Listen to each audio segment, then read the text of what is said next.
So you have the reactors, which you mentioned, which are essentially pools of liquidity, right?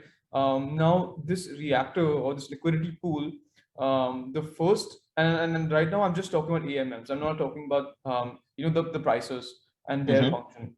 So the liquidity pool gets one half of its liquidity from assets that are not toke, and these liquidity providers, they of course have the benefit of providing liquidity without impermanent loss, but also they are incentivized by the toke emission as well as the eventual incentives that they would get by providing liquidity in any decentralized exchange. So it's two incentives: one, toke emission, plus the fees that would be eventually generated on the DEX the liquidity it lands upon.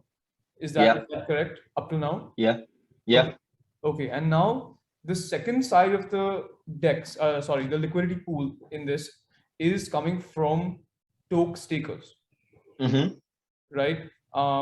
And toke stakers as well are, of course, incentivized to do so because one, they own the right to direct liquidity to whichever DEX or wherever they want to, essentially, but also they are incentivized by further toke emissions. Yeah, exactly.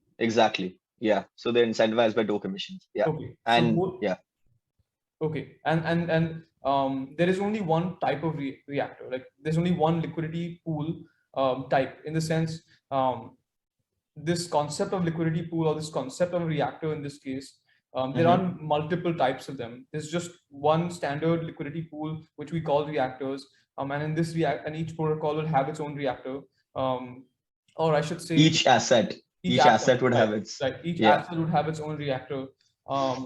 And then in this this system that's been developed where both these players essentially provide liquidity to earn toke emissions, as well as for the non-toke stakers, the fees that will eventually be generated, they'll earn that as well. And then the liquidity and the toke stakers then essentially direct this liquidity to whichever protocol the consensus is. Is that essentially, did I get that right? That's the way it works. Exactly right. And